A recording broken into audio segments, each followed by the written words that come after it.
que ésta reaccionó golpeándolo de manera violenta en la cabeza. Este hizo un aullido más agudo que el de los perros y dejó pasar el tiempo escuchando cómo las ratas chillaban mientras mordían el cuerpo del borracho. Pasaron 4 días.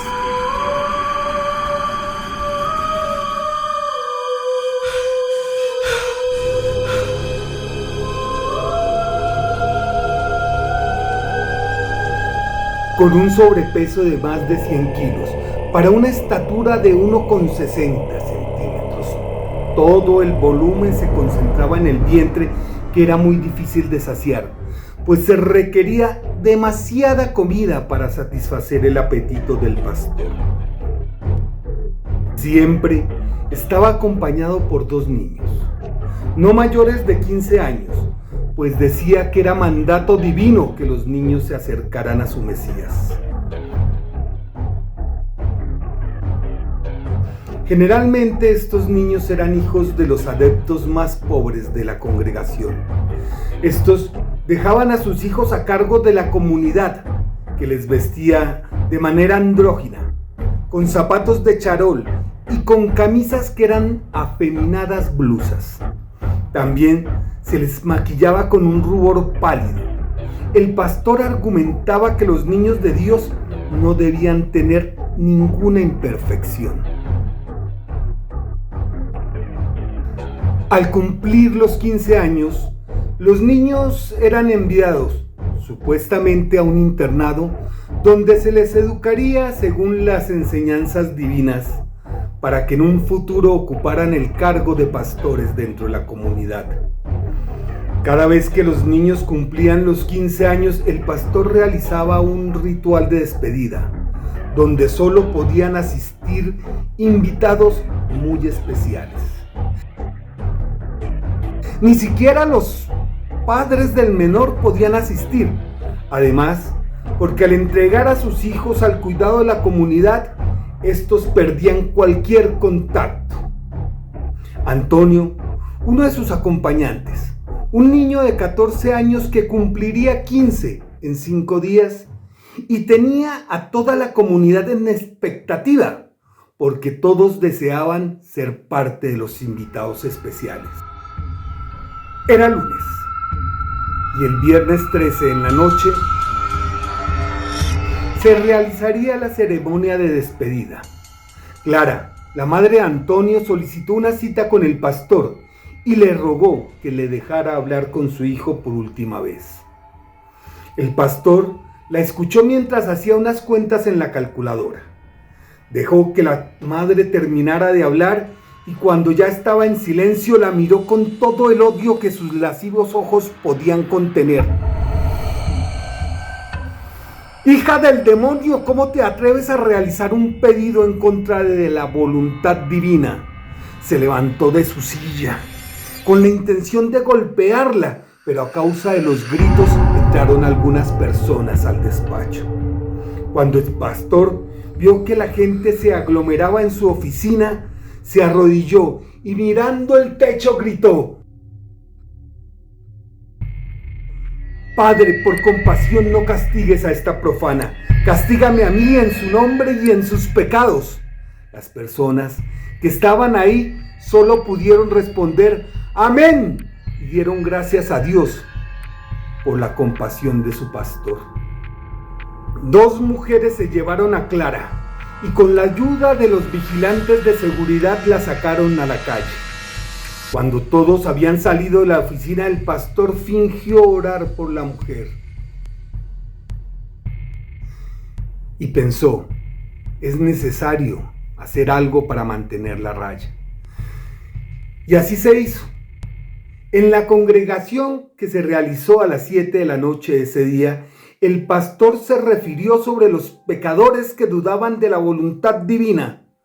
Dijo que Clara, la madre de Antonio, que se encontraba a su lado, era una profana, una pecadora que quería arrancar de los brazos de Dios a la dulce criatura.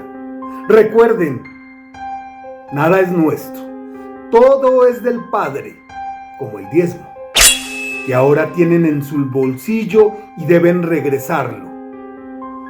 Cuando se recibió el dinero, pidió que una pareja que estaba entre los espectadores se acercara y dieran testimonio sobre su hijo, el que alguna vez fuera acompañante del pastor.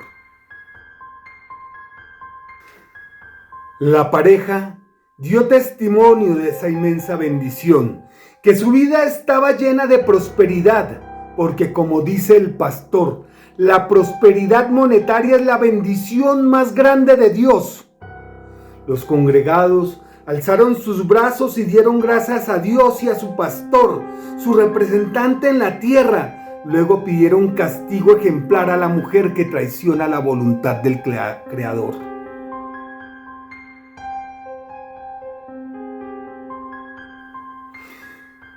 Clara vivía en un barrio subnormal de la capital.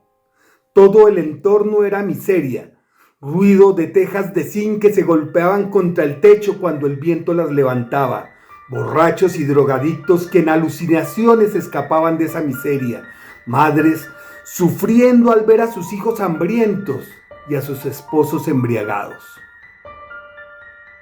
Aquel día, Clara no alcanzó a entrar a su casa, cuando decidió ir a la estación de policía para pedir ayuda, o al menos poner una denuncia para evitar que Antonio fuera internado en quién sabe dónde. El temor a Dios estaba superado y ahora ya estaba decidida a enfrentar al pastor.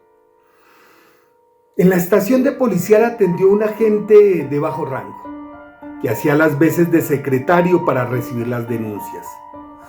Cuando terminó la versión de Clara de los hechos, el agente, con toda la displicencia de la que era capaz, le preguntó a Clara: «Mujer, ¿ya comió algo?».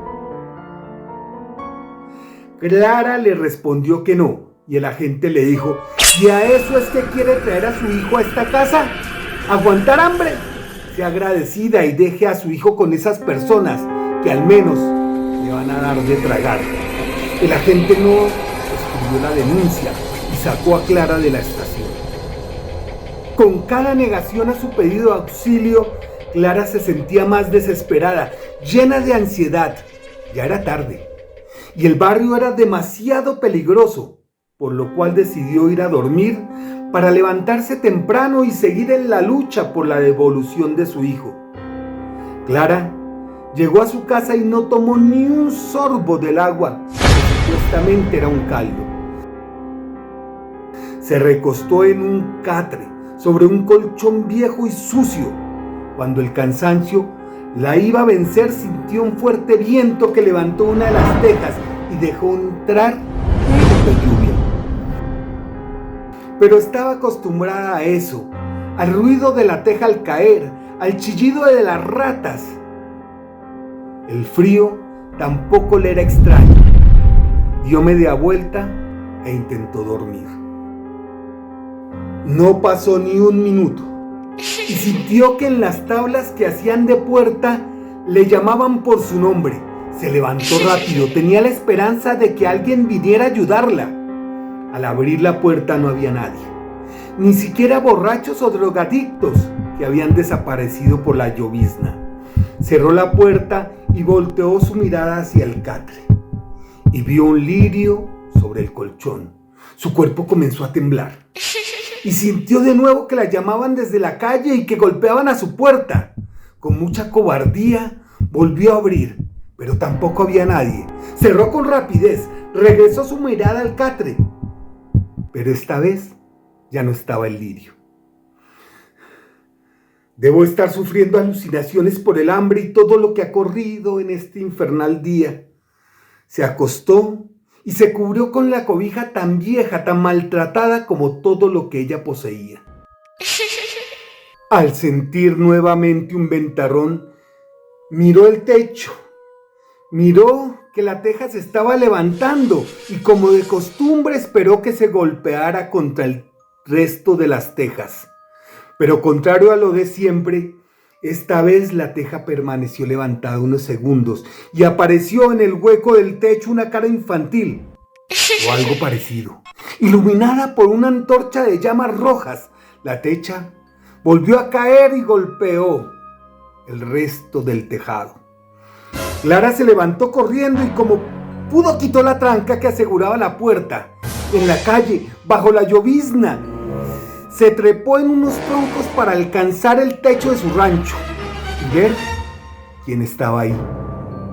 Pero lo único que vio, o creyó ver, en la oscuridad y la llovizna que le mortificaba la vista, fue un ramo fúnebre con muchos lirios. Pero a ninguna persona. Gritó con desesperación, pero sus gritos eran inferiores al ruido de los relámpagos y las lloviznas contra las tejas de zinc. Se resbaló y cayó al suelo. De un par de saltos ingresó a su casa, llena de terror. Se metió en su catre, no con la intención de dormir, sino de encontrar refugio. Transcurrió una media hora y solo se escuchaba el ruido del viento y los ladridos de perros callejeros. Era tarde, pero no pasaba de la medianoche. Más por curiosidad que por valentía miró hacia la puerta y se dio cuenta que con el pánico en que entró al rancho se le había olvidado cerrarla. Con terror continuó mirando la calle, pero no logró tener el valor de levantarse para cerrarla. Su mirada perdida se alteró aún más cuando en la puerta se asomó una niña de al menos 6 años, con un rostro demasiado blanco, casi tan blanco como el vestido que llevaba. La niña miró a Clara y sonriendo le preguntó si quería un ramo de lirios. Clara, al ver los lirios, gritó y se cubrió con la cobija. Al dejar de gritar pudo escuchar la sonrisa de la niña que se alejaba del rancho. Clara hizo acopio de valor y se levantó como pudo. Asomó su mirada a la calle y no vio a la niña. Solo un borracho que al verla con la puerta abierta corrió hacia ella con la intención de entrarse. Pero Clara alcanzó a cerrar la puerta. El borracho no escuchó. Siguió golpeando la puerta y Clara se mantuvo firme ante los golpes. Clara sintió cuando el borracho se dejó caer. Rozando su puerta se sentó y comenzó a cantar una canción de amor, con el fin de convencerla para que le dejara entrar. Clara, desesperada por el canto, tomó la tranca que tenía para asegurar la puerta con la esperanza de ahuyentar al tipo. Al abrir la puerta, sorpresivamente vio al sujeto de pie con un ramo de lirios en la mano, con la intención de ofrecérselo.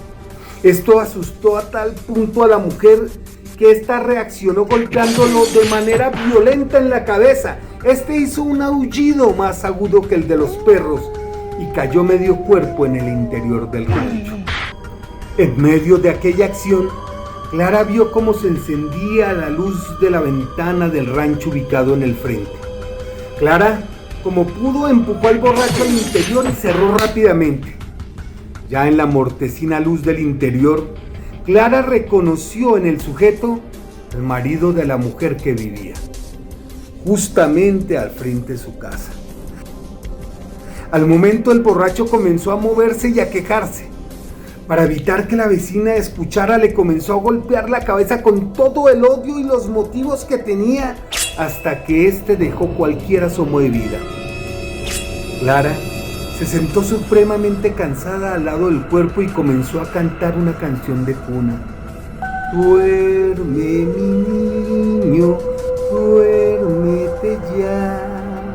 Sintió una ráfaga de viento y giró su cabeza hacia el techo para observar la teja de zinc que otra vez se levantaba. Esta vez también se quedó la teja inmóvil, dejando observar el firmamento azul grisoso de las 3 de la mañana, y donde asomó nuevamente la cara de la niña sonriendo, con una antorcha de llamas rojas en una mano y con la otra un ramo de lirios. Era como si la escena de ver a Clara destruida con un muerto a su lado le deleitara. La teja volvió a caer y acto seguido golpearon la puerta del rancho. Tras la puerta escuchó la voz de la vecina que le preguntaba si no había visto a Raúl. Es que le había parecido escucharlo borracho, pero aún no llegaba a la casa. Clara simplemente respondió: no, y sintió que la mujer se alejaba.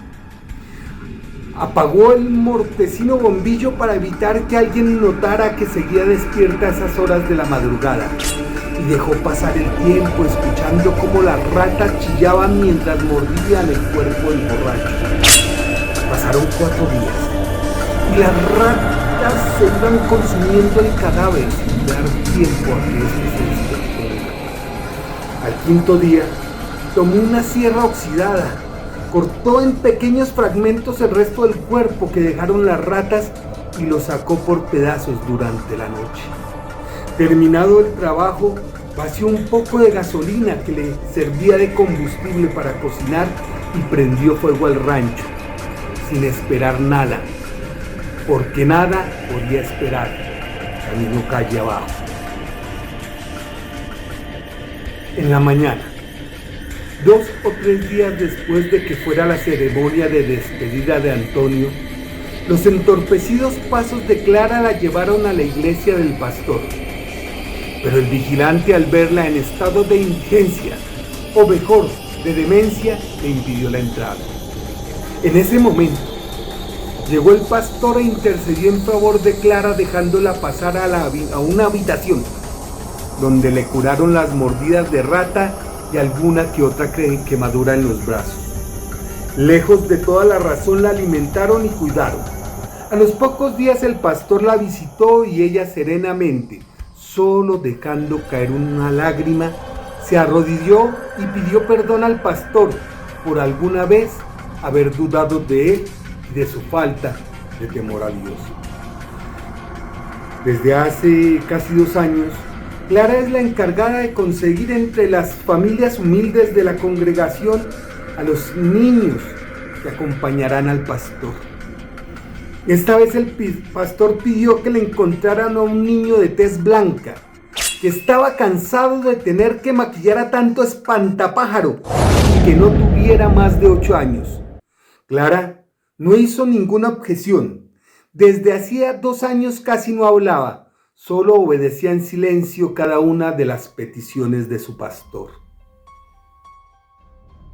La mujer pidió información para encontrar una familia que estuviera dispuesta a entregar a su hijo a la comunidad y recibir la divina bendición.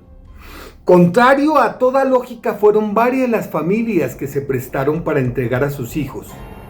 Reforzaba tal intención con el testimonio de su sufrimiento por querer controvertir la voluntad divina depositada en su guía espiritual. En la mañana, Clara golpeó una puerta de un rancho que le recordaba en el cual ella habitaba. Tejas de zinc, puerta de madera. Aceptó la invitación a pasar y se sentó en un catre sucio como el que en él dormía, junto al hijo que esperaba volver a ver algún día convertido en un pastor.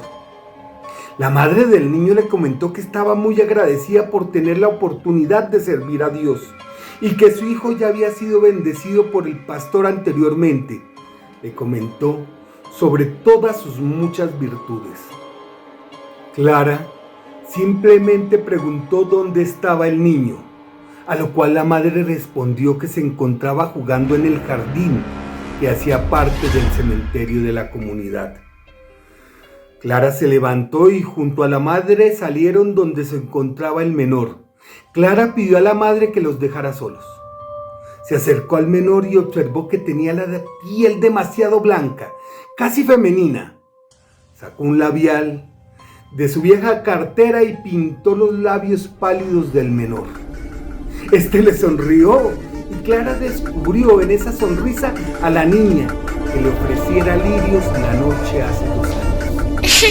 Clara le ordenó que cerrara los ojos y que le ofreciera una oración al Creador. En ese momento empezó a estrangular al niño con toda su fuerza para destrozar su cuello.